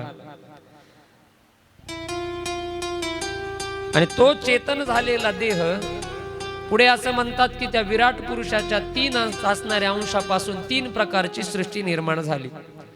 भगवान परमात्म्याच्या सत्वगुणापासून एक सृष्टी निर्माण झाली. सत्वगुणाच्या अहंकारापासून दिशा, वायू, सूर्य, वरुण, अश्विनी कुमार, अग्नी, इंद्र, चंद्र, मित्र, प्रजापती, तसंच वाक, पाणी, पाद, उपस्थ या सगळ्या गोष्टी निर्माण झाल्या. सात्विक अहंकारापासून पहिल्यांदा या गोष्टी निर्माण झाल्या. त्यानंतर राजस अहंकारापासून काही गोष्टी निर्माण झाल्या. त्याच्यामध्ये पंच कर्मेंद्रिय, पंच ज्ञानेंद्रिय, 10 इंद्रिय निर्माण झाले राजस अहंकारापासून. आणि त्यानंतर पिंड ब्रह्मांड युक्त असणारे एक शरीर, तेच म्हणजे विराट पुरुषाचं शरीर निर्माण झालं. हरीने त्याच्यामध्ये प्रवेश केला आणि मग त्याच विराट पुरुषाच्या नाभी कमलामधून, नाभीमध्ये कमळ जन्माला आलं आणि त्या कमळामधून एक देव जन्माला आला. त्या देवाचं नाव आहे ब्रह्मदेव. कुठून जन्माला आला तो? नारायणाच्या नाभीमधून कमळ, कमळामधून ब्रह्मदेव. आणि ब्रह्मदेव निर्माण झाल्यानंतर ब्रह्मदेवाने त्या कमळाच्या देठामध्ये प्रवेश केला. खालच्या बाजूला प्रवास, मी कुठून जन्माला आलो, माझं जन्माला येण्याचं कारण, उद्देश काय, याचा विचार ब्रह्मदेव करतायत. असा विचार करत करत ज्या वेळेला ब्रह्मदेव विचार करत होते, त्यावेळेला त्या कमळावरती जन्माला आलेले ब्रह्मदेवाने चारी बाजूला आपलं मस्तक फिरवलं. तर ब्रह्मदेव हा 4 तोंडाचा झाला, भागवताने सांगितले. विचार ब्रह्मदेव करत असतानाच ब्रह्मदेवाच्या कानावरती 2 शब्द, 2 असणारे अक्षर कानावरती पडले. ते कोणते आहेत? आपल्या मराठी वर्णमालेमध्ये विचार केला ना तर 16वा वर्ण आणि 21वा वर्ण त्यांच्या कानावरती पडला. 16वा वर्ण आहे त आणि 21वा वर्ण आहे प. जोडून कोणता शब्द तयार होतो? बोला ना, मोठ्याने बोला. त प. हे 2 शब्द ज्या वेळेला ब्रह्मदेवाच्या कानावरती पडले, त्यावेळेला ब्रह्मदेवाला आकाशवाणीने संकेत दिला, ब्रह्मदेवा तुम्ही तप करा, तप. आणि तप केल्याशिवाय माणसाला गत्यंतर नाही. म्हणून तर ज्ञानोबा म्हणतात, तपे विन दैवत दिधल्या विन प्राप्त, गुजे विन हित कोण. तप करावं लागतं. ब्रह्मदेवाने देखील ते शब्द ऐकला ना तपश्चर्या करायला सुरुवात केली. किती? 1000 दिव्य वर्षापर्यंत ब्रह्मदेवाने तपश्चर्या केली. तपश्चर्या फलीभूत झाली ब्रह्मदेवाची. आदिनारायण प्रसन्न झाले. ब्रह्मदेवाला पहिल्यांदा तप केल्यानंतर नारायणाने प्रसन्न होऊन 4 श्लोकांचा उपदेश केला. ते 4 श्लोक म्हणजे चतुश्लोकी भागवत. लक्षात आलं ना? हे चतुश्लोकी भागवत पहिल्यांदा ब्रह्मदेवाला सांगितलं नारायणाने तप करून, आणि सांगितलं जा हे चतुश्लोकी भागवत मी तुम्हाला दिले, तुम्ही काय करा तर सृष्टीची उत्पत्ती करण्याचा संदेश दिला ब्रह्मदेवाला. आणि मग सृष्टीची उत्पत्ती करण्याचा संदेश दिला. यालाच भागवताचं एक लक्षण सांगितलं जातं, त्याला म्हणतात सर्ग. त्या सर्गामध्ये 2 प्रकारची सृष्टी ब्रह्मदेवाने उत्पन्न केली. पहिल्यांदा ब्रह्मदेवाने उत्पन्न काय केले तर लक्ष देऊन ऐका. ब्रह्मदेवाने पहिल्यांदा उत्पन्न केलं या सृष्टीमध्ये पंचतन मात्रा आणि मानसिक सृष्टी, 2 प्रकारची सृष्टी ब्रह्मदेवाने उत्पन्न केली. त्या मानसिक सृष्टीमध्ये सनत, सनातन, सनत कुमार हे जे आहेत सनकादिक, यांना पहिल्यांदा उत्पन्न केले ब्रह्मदेवाने. पण हे सनकादिक उत्पन्न झाले की निवृत्ती मार्गाचा स्वीकार करून तप करायला ते निघून गेले. प्रजोत्पत्ती त्यांनी पुढे केली नाही, संसारामध्ये ते आले नाही. काय करावं? नारायणाने सांगितलंय मला सृष्टीचा विस्तार करा, पण सृष्टी उत्पन्न होण्याची चिन्ह काही दिसेना. सरते शेवटी ब्रह्मदेवाच्या कपाळाला आड्या पडल्या. म्हणत आट्या असं नाही का, लोक असं चिंतेत असले, टेन्शन मध्ये असले की कपाळावर आड्या पडतात, आट्या. ब्रह्मदेवाच्या टेन्शन मध्ये झाले की नारायणाने काम दिले पण ते पूर्ण होईना, कपाळावरती आड्या पडल्या. आणि त्याच्यामधूनच निर्माण झाले ते म्हणजे रुद्र. 11 रुद्राची उत्पत्ती त्याच्यामधून निर्माण झाली. नील प्रकाश बाहेर पडला आणि त्या नील प्रकाशामधून ते असणारे तामस असणारी सृष्टी निर्माण झाली, म्हणजे ती रुद्राची. त्यानंतर चौथ्यांदा ब्रह्मदेवाने सृष्टी निर्माण केली, त्याला अंगिक सृष्टी म्हणतात. त्या अंगिक सृष्टीमध्ये ब्रह्मदेवाने 10 ऋषी निर्माण केले. ते 10 ऋषी कोणते ऐका. मरीची, अत्री, अंगिरा, पुलस्य, पुलह, ऋतू, भृगु, वशिष्ठ, दक्ष आणि नारद. किती झाले? तुम्ही नाही मोजले? तुम्ही म्हणा आता तूच मोज आणि तूच सांग, आम्हाला नको विचारू. बरोबर ना? किती ऋषी निर्माण केले? 10. ऐकलं ना बरोबर? हा सांगा, 7व्या नंबरचा ऋषी कोणता होता?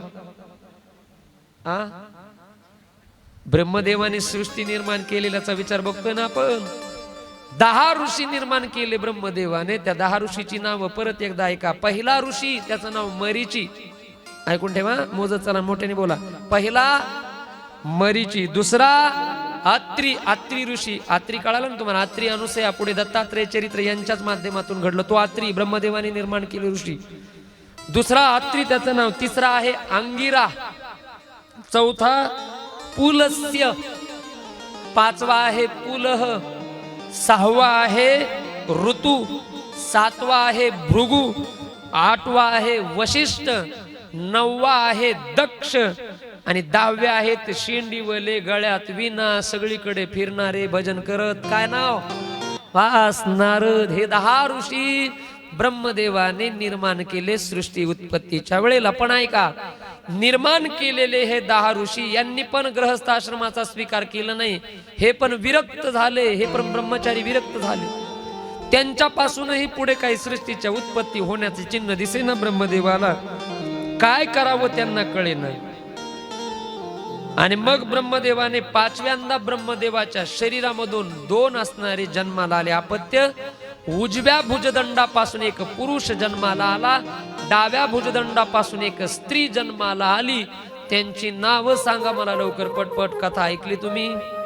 आणि इथून पुढे मग खऱ्या अर्थाने मानवी सृष्टीला आरंभ आणि मानवी सृष्टीला प्रारंभ या पृथ्वी तलावरती झाला. दोघांची नावं, पुरुष जन्माला आला उजव्या भुजदंडापासून आणि स्त्री जन्माला आली डाव्या भुजदंडापासून. नाव सांगा. कोण सांगते? त्याला ऑफर. आपले आज पैसे वाढवलेत, मी 15 रुपये केलेत. आता रोज वाढावं लागतील ना 5-5. पहिल्या दिवशीचे 5ची ऑफर का 30 ठेवायची का? बरोबर आहे? नाही नाही नाही. वा वा, यांनी सांगितलं. मनु आणि शतरूपा. हा बरोबर आहे. हे उत्तर योग्य आहे.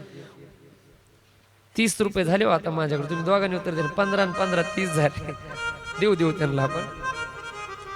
उजव्या भुजदंडापासून पुरुष, त्याचं नाव मनु. डाव्या भुजदंडापासून स्त्री, तिचं नाव ठेवलं शतरूपा राणी. आणि मग ऐका, इथून पुढे खऱ्या अर्थाने मैथुनी सृष्टीला प्रारंभ झाला. आणि इथून पुढे सृष्टीचा उत्पत्तीचा विषय सांगितला जातो. मैथुनी सृष्टी इथून पुढे निर्माण झाली. आणि इथेच मैथुनी सृष्टी उत्पन्न झाली. ब्रह्मदेवाने त्या दोघांना सांगितलं, तुम्ही एक काम करा, पृथ्वीवरती जा आणि पृथ्वीवरती जाऊन प्रजोत्पत्ती करा, संसार करा. पण मनु आणि शतरूपेने सांगितलं, म्हणले आता पृथ्वीवरती जावं तर पृथ्वीच आपल्या जागेवरती नाही. मग कुठे? तर पृथ्वी त्यावेळेला रसातळाला घेऊन गेला होता एक दानव. त्या दानवाचं नाव आहे हिरण्याक्ष, हिरण्यकश्यपचा भाऊ. कश्यप तो हिरण्याक्ष नावाचा दानव घेऊन गेलेला. त्यावेळेला म्हणले पृथ्वी जागेवरती नाही, आम्ही कुठं तपश्चर्या करायची. ब्रह्मदेव म्हणले काळजी करू नका. त्याच वेळेला ब्रह्मदेवाला शिंक आली. ब्रह्मदेवाला शिंक आल्यानंतर त्यांच्या शिंकेमधून एक असणारा भगवान परमात्म्याचा अवतार जन्माला आला. एक वराह जन्माला आला आणि हळूहळू ते मोठं झालं. बोलिये वराह भगवान की जय. 24 अवतारापैकी दुसऱ्या नंबरचा देवाचा अवतार सांगितला जातो, त्याचं नाव वराह. ते जन्माला आलं. वराह म्हणजे काय हो? बोला ना, आपल्या भाषेमध्ये काय म्हणतात त्याला? डुक्कर. आणि त्या वराहाचाच का जन्म झाला दुसऱ्यांदा? पृथ्वी रसातळाला गेली होती ना, त्या हिरण्यक्षाच्या तावडीतून त्याच्याकडे काम होतं, ती परत आणायची. आणि आणलेली पृथ्वी यथा योग्य ठिकाणी स्थापित करून मग मनु आणि शतरूपा तिथे तप पाणी करणार आणि त्यांचा संसार करणार, सृष्टीची पुढे वाढ होणार, हा उद्देश.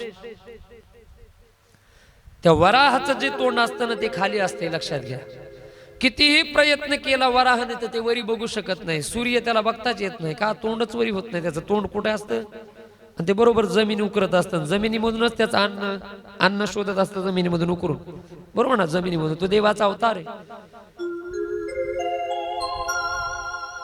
तो वराह जन्माला आला होता, मोठा मोठा झाला वराह अवतार. पण त्याला कुणाबरोबर तरी कुस्ती खेळायची होती, भांडणं खेळायची होती. नारदाची भेट झाली. म्हणले आता पृथ्वी मला आणायची. कुठे पृथ्वी? म्हणले माझ्या बरोबर कोण युद्ध करील? वराह जन्माला आलेलं. नारद म्हणले मला काय तुमच्या बरोबर युद्ध करता येत नाही. म्हणले मला भांडणं खेळता येत नाहीत. पण नारद म्हणले माझं काम आहे. म्हणले मला भांडणं चांगले लावता येते. काय म्हणले नारद? भांडणं मला खेळता येत नाहीत पण लावता येतात ना. म्हणून त्या कळीचा नारद म्हणतात ना, लावता येतात म्हणले भांडणं. मग कसे? तुला भांडणं खेळायचे? मग एक काम कर, जा म्हणले पृथ्वी रसातळाला गेलेली आहे त्या हिरण्याक्षाने, त्याच्या तावडीतून ती पृथ्वी घेऊन ये. आणि रसातळाला गेलेली पृथ्वी मग त्या हिरण्याक्ष धरून बसला होता ना खाली, त्या पृथ्वीला आणण्यासाठी मग तो वराह आणि हिरण्याक्ष यांच्या बरोबर युद्ध होतंय. आणि त्या युद्धामध्ये तो वराह भगवान हिरण्याक्षाचा त्या ठिकाणी वध करतो. ती पृथ्वी आपल्या दाढेवरती ठेवून समोर तो वरी येतो आणि आता योग्य काळी ज्या ठिकाणी पाहिजे त्या ठिकाणी पृथ्वी स्थापित करतो. मग तुम्ही बघितलं असेल वराहाचं चित्र बघितलं ना? त्या वराह भगवंताच्या समोरच्या त्या दाढीवर काय ठेवलेली? पृथ्वी अशी ठेवलेली आहे का ना, तो असा घेऊन येतोय आणि पृथ्वी स्थापित करतोय. आणि मग ती पृथ्वी स्थापित केल्यानंतर मग त्या मनु आणि शतरूपाराने त्या पृथ्वीवरती जाऊन संसाराला आरंभ करतात. पण त्याच्याही आधी तप कर. प्रजोत्पत्तीचा आदेश मिळाल्यानंतर प्रजोत्पत्तीसाठी त्यांनी गोमती नदीच्या काठावरती 6000 वर्षापर्यंत तपश्चर्या करण्याचा संकल्प केला. दोघं पती पत्नी अनुष्ठान करतात, लक्ष देऊ नाही का. 6000 वर्षापर्यंत तप केलं. त्या तपाचा परिणाम त्यांच्या घरी मुलं जन्माला आले.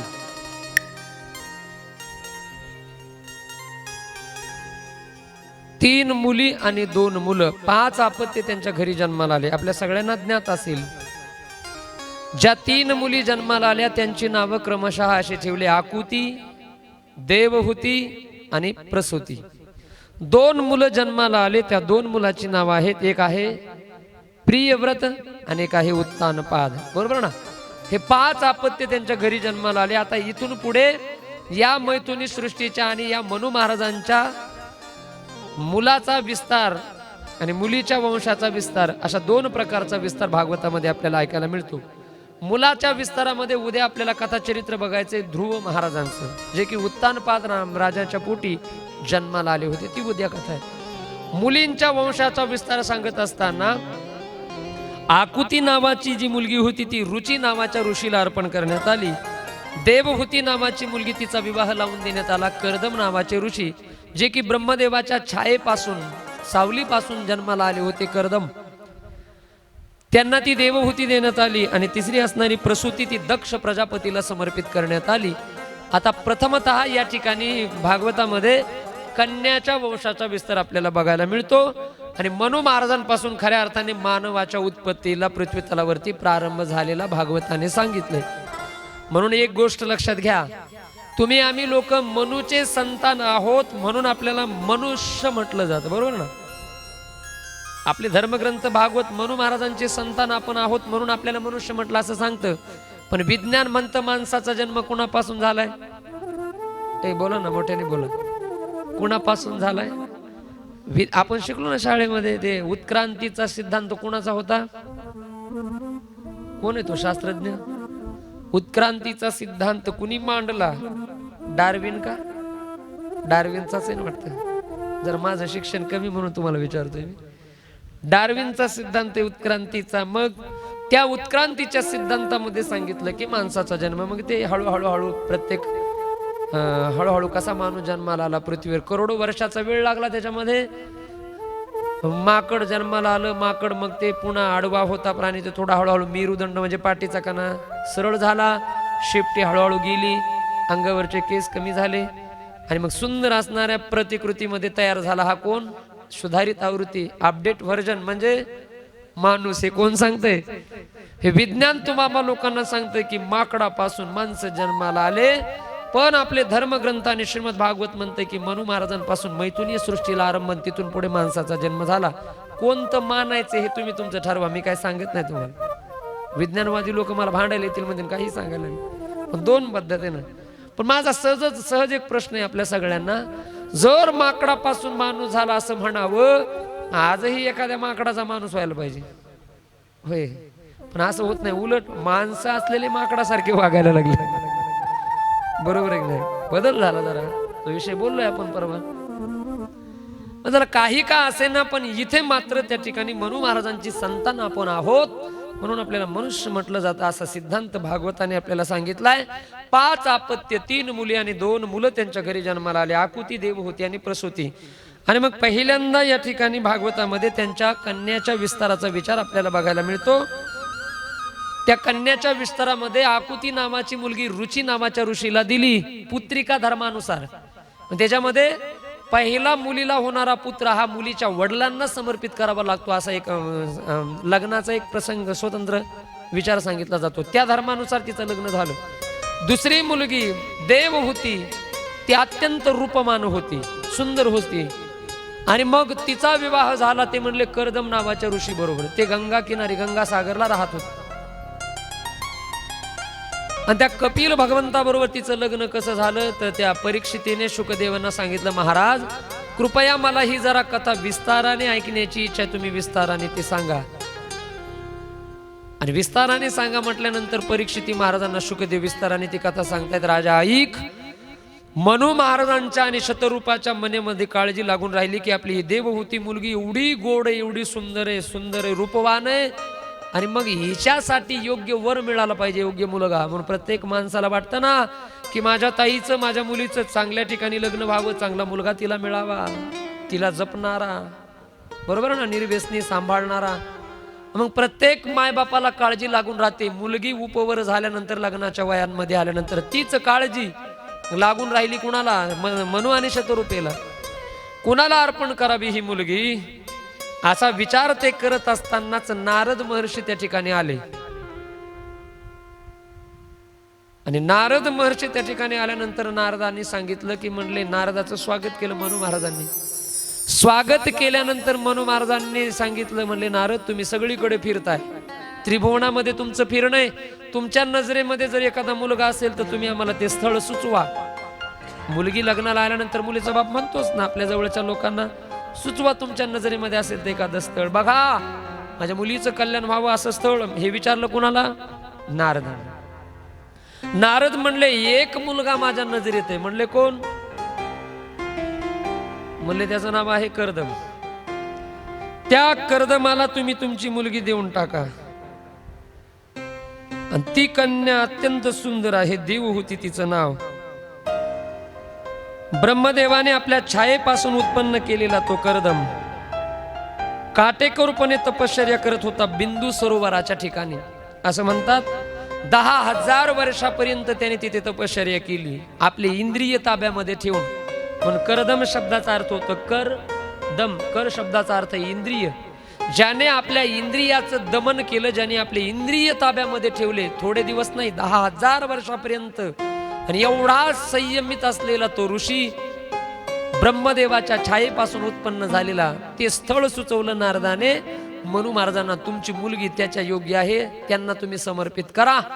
नारदाकडून ज्या वेळेला त्याचं गुणानुवाद ऐकलं, पक्क मनाशी ठरवलं, म्हणले आपली पोरगी त्यालाच द्यायची. आणि ते निघाले बिंदू सरोवराच्या ठिकाणी जाण्यासाठी प्रवास करत. कोण? 3 जण, मुलगी, देवहूती आणि हे दोघं पती पत्नी, कर्दम, मनू आणि शतरूपा. इकडे एवढे दिवस तपश्चर्या केलेल्याचा परिणाम आधी नारायण प्रसन्न झाले कर्दमाला आणि सांगितलं, कर्दमा अरे तुझं तप बघून मी प्रसन्न आहे, तू एक काम कर, आता इथून पुढे 3 दिवसानंतर या सृष्टीचा राजा असलेला, तो सृष्टीमध्ये असलेला मनू, तो मनू त्याची सुंदर असणारी मुलगी घेऊन तुझ्याकडे येईल. त्या मुलीचा तू स्वीकार कर आणि तिच्या बरोबर तू लग्न कर. कर्दम म्हटले मी लग्न करणार नाही भगवान, मी निवृत्ती मार्गाचा ग्रहण करणार आहे आणि फक्त तप करायचं, संन्यासी राहायचंय, संसारात पडायचं नाही मला. देव म्हणले माझी आज्ञा आहे, तुम्ही संसार करावा. ते म्हणले नाही करणार. म्हणले मी तुमच्या पोटी मुलगा म्हणून जन्माला येईल. आता तर करताल ना, तुम्ही जर मुलगा म्हणून माझ्या घरी जन्माला येणार असाल तर मग मात्र मी लग्न करायला तयार आहे. म्हणले इथून पुढे 3 दिवसानंतर ते येतील, तिचा स्वीकार करा आणि गृहस्थ आश्रमामध्ये तुम्ही प्रवेश करा, मी तुमच्या घरी मुलगा म्हणून जन्माला येईल. आता देव घरी जन्माला येणार म्हटल्यानंतर त्यांनी होकार दिला, लग्न जरूर करेल मी. 3 दिवस उलटणार होते ना तप करणारे कर्दम, पण आता लग्न देवाने सांगितलं करायला. होणारी बायको कधी येणार आहे, कधी मिळणार बघायला पोरगी? बोला ना. 3 दिवसांनी सासरा सासू घेऊन यायले तिला. आता संन्याशाला काय ते दमत नाही का ना, म्हणले वाट कधी येते मुलगी, कधी वाट बघायला लागला संन्याशी. होणारी बायको कधी येणार, कधी बघायला भेटणार? ते लग्न जमल्यावर असतं ना कधी लग्न होतंय, पती पत्नीचा संसार. ते संन्याशाचं आता होता संन्याशी, ब्रह्मचारी, तप करणारा, वाट बघायला लागला ऋषी, होणारी बायको पत्नी कधी बघायला मिळणार. आणि 3 दिवसानंतर हे तिथं येऊन पोहोचले. 3 जण स्वागत केलं, 3 आसनं टाकले बसायला. एक मनू महाराजांना, एक शतरूपा राणीला आणि एक देवहूतीला. लक्षात घ्या, फार गोड विचार आहे. 3घांना 3 आसनं बसायला टाकले. टाकल्यानंतर तो हुशार होता व ऋषी कर्दम, साधे नव्हते, हुशार होते, बुद्धिमान. त्यांनी त्या होणाऱ्या पत्नीची परीक्षा घेतली त्या क्रियेमधून. त्यांनी विचार केला, 3 आसनं टाकलेत. पहिल्या आसनावरती ते मनू महाराज येऊन बसले, दुसऱ्या आसनावरती होणारी सासू येऊन बसली शतरूपा राणी, तिसरं आसन होतं होणाऱ्या पत्नीसाठी टाकलेलं त्यांनी. आणि शास्त्र आपलं असं सांगतंय की नवऱ्याची सेवा करावी, पण नवऱ्याकडून सेवा करून घेऊ नाही. बरोबर? नवऱ्याकडून जर तुम्ही सेवा करून घेतली तर त्याला दोष लागतो, तुम्हाला दोष लागतो त्याच्याकडून सेवा करून घेतल्यानंतर. पण आता हल्ली या गोष्टी बदलत चालल्या. हल्ली आता त्याच्याकडूनच सेवा करून घेतात. हे सागर चहा आण रे मला. सागर म्हणले नवरा असतो तिचा, नवऱ्याला आवाज देतात नाही का.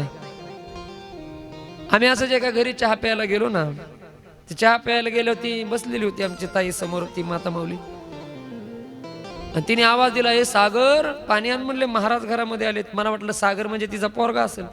म्हणलं ताई तुमचा मुलगा आहे का? नाही. म्हणलं तो शाळेत गेला. म्हणजे सागर म्हणजे कोण, तुमचा भाऊ आहे का? नाही. म्हणले सागर हा माझा नवरा आहे. असंच बोलते मी त्याला. मग त्याने आम्हाला चहा आणला. अरे हे नाही ना बरं, नवऱ्याकडून सेवा करून घ्यावी का? पत्नीची सेवा नवऱ्याने करू नये, पत्नीने पतीची सेवा करावी. शास्त्र असं म्हणतं पत्नीने पतीची सेवा घेतली नाही पाहिजे. हे तर घडलं बघा उलट. आसन टाकलेलं कुणी होतं ते बसायला? बोला कुणी? कर्दमाने, म्हणजे होणाऱ्या पतीने तिच्या, म्हणजे पतीने टाकलेल्या आसनावर जर ही बसली तर पतीची सेवा घेतलेलाचा दोष तिला लागेल. ही बसते का हे बघायचं होतं त्यांना. ते बघत होते बसती का. ती धूर्त होती, हुशार होती, देव होती, हुशार होती. तिने बघितलं आणि तिने विचार केला. बराच वेळ आसनाकडे बघत होती. धर्म संकट आलं तिच्या पुढे. ती म्हणते जर आसनावर बसावं तर पतीची सेवा घेतलेल्याचा दोष लागतोय, आणि नाही बसावं तर त्या आसनाचा अपमान होतोय. काय करावं कळेना. बसावं तिकडूनही भानगड, नाही बसावं तिकडूनही. पण हुशार असणारी ती देव होती बघा. तिने काय क्रिया केली, ती आसनाच्या जवळ गेली, जमिनीवर बसली ना आपला एक हात ठेवला त्या आसनावर. काय हुशार होती होती. हात ठेवून त्या आसनाचा पण मान राखला, आणि खाली बसून तिने होणाऱ्या पतीचा पण मान राखला. का आनंद झाला त्या कर्दमाला. कर्दम म्हणले अरे ओके, म्हणले योग्य ही पोरगी, हिच्या बरोबर लग्न करायला हरकत नाही. मग आई ओळख करून दिली. मनू महाराजांनी स्वतःची ओळख सांगितली. शतरूपा राणी ही माझी पत्नी, ही माझी मुलगी देव होती. नारदाने तुमचं स्थळ सुचवले, तुमच्या बरोबर लग्न लावून देण्यासाठी आम्ही आलोय. कर्दम म्हटले मी पण म्हटले आता लग्न करायला मला देवानेच संदेश दिल्यामुळे मी करणार आहे. पण ऐका माझ्या काही अटी आहेत, त्या अटी जर तुमच्या मुलीला मान्य असतील तरच मी लग्न करेल, नाही तर मी लग्न करायला तयार नाही. काय अटी आहेत? पहिली अट, मला पत्नी ही काम क्रीडेमध्ये रमवणारी नकोय, तर तिच्या बरोबर काम कमी करून मला धर्म आचरणाला साथ देणारी पत्नी हवे. अशी जर असेल तरच मी लग्न करेन. जिच्या संगतीने मला धर्म आचरण करता येईल, जिच्या संगतीने मला भक्ती करता येईल, मला तप करता येईल, मला परमार्थ करता येईल, अशी धर्माला सहाय्य करणारी पत्नी असेल तरच मी तिचा स्वीकार करील, अन्यथा मला लग्न करायचं नाही. अशा अनेक अटी बोलून दाखवल्या. सर ते शेवटी एक अट म्हणली. अजून ऐका, म्हणले एक मुलगा होईपर्यंतच मी गृहस्थ आश्रमामध्ये राहील. एक मुलगा झाला की घर सोडून कमंडल उचलून जंगलामध्ये तप करायला निघून जाईल, गृहस्थ आश्रम सोडील. कधी? एक मुलगा झाल्यावर. आता ह्या बाकीच्या अटी मान्य केल्या, शेवटची अट जरा पोराने विचित्रच ठेवली ना. काय? एक मुलगा. बरं तो जन्माला आला की हजानार संन्यासी, मग तिनेच सांभाळायचा. आता ही शेवटची अट मान्य करायला म्हणले, आता त्या पुरीची तर सहमती लागेल ना. असं बघितलं तिच्याकडे या दोघांनी. त्या देवहूतीने हळूच खुणवलं बापाला ना आईला डोळ्याने. म्हणले बाबा, हा ज्या कोणत्या शर्ती ठेवील तुमच्या बरोबर त्या सगळ्या मान्य करा. यालाच मी माझा पती रूपाने वरलंय, तुम्ही काळजी करू नका. हो म्हणत चला, मी बरोबर राहते, याच्या बरोबर संसार करते. आता तिने परवानगी दिल्यामुळे मग त्यांचं लग्न त्या ठिकाणी ठरलं. आणि मग 3च लोक ते लग्न लावायला होते. आणि वैदिक परंपरेने मग त्या बिंदू सरोवराच्या ठिकाणी त्या कर्दम ऋषीच्या आश्रमामध्ये तो विवाह सोहळा पार पडला. म्हणून महाराजांच्या कन्येचा लक्ष देऊन ऐका, वैदिक परंपरेने पृथ्वी तलावरचा पहिला झालेला विवाह म्हणजे कर्दम आणि देवहूतीचा. हे जे आपलं लग्न लागतंय ना, आपलं लग्न मुलाबाळाचे आपले लग्न झाले, ही जी पद्धत आहे ना, ही वैदिक परंपरा, ही परंपरा आणि या परंपरेने पहिलं लग्न कुणाचं झालं असं जर कुणी विचारलं तर काय सांगायचं उत्तर? बोला, मोठ्याने बोला, काय द्यायचं उत्तर?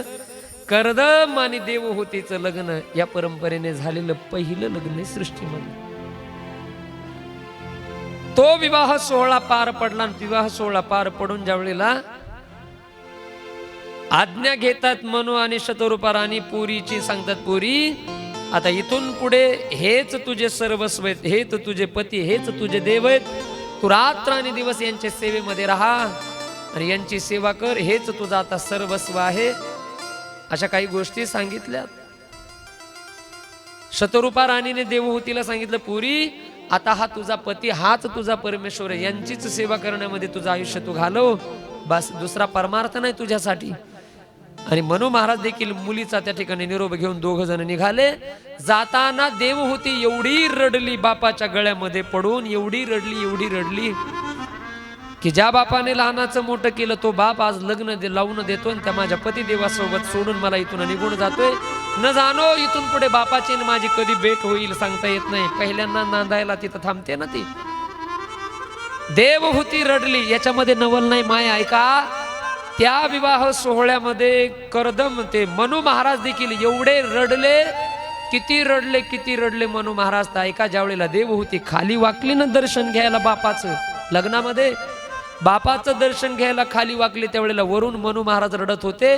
डोळ्यातून अश्रूच्या धारा देवहूतीच्या डोक्यावर पडत होत्या आणि अश्रूच्या धारा डोक्यावर पडून देवहूतीचे जे केस आहेत ना, वेणीचे केस, ती संपूर्ण वेणी, तिची केस ओले झाले होते मनु महाराजांच्या डोळ्यातल्या अश्रूने. असं वर्णन आहे भागवतामध्ये, एवढे रडले मनु. आणि मला वाटतं तो मुलीचा बाप कधीच रडत नाही त्याच्या आयुष्यामध्ये, पण मुलगी पहिल्यांदा नांदायला ज्या वेळेला निघते त्यावेळेला तो बाप रडल्याशिवाय राहत नाही. मुलीच्या लग्नात रडतो ना, मुलीच्या लग्नामध्ये एवढा रडतो बाप, एवढा रडतो. किती रडतो त्याचं गणित नाही महाराज, एवढा रडतो. त्याचा बाप मेला तरी तो कधी रडला नाही, कारण बाकीच्यांना सांभाळायचं असतं त्याला. त्याची आई वारली तरी हे आमचा बाप कधी रडला नाही, पण पहिल्यांदा ज्या वेळेला त्याच्या काळजाचा तुकडा, त्याची मुलगी ज्या वेळेला पहिल्यांदा नांदायला निघते ना, त्यावेळेला तो बाप रडल्याशिवाय राहत नाही. तुम्ही तुमच्या लग्नाचा प्रसंग डोळ्यासमोर माय आणा, तुमचा बाप नक्की तुम्हाला वाट लावत असताना त्याच्या डोळ्यामधून अश्रू गळाले असतील आणि तुमचा बाप रडला असेल. मुलीवरती बापाचं प्रेम असतं आणि मुलगी ज्या वेळेला सासरला निघते त्यावेळेला बाप रडतोच, कितीही कठोर हृदयाचा असू देत.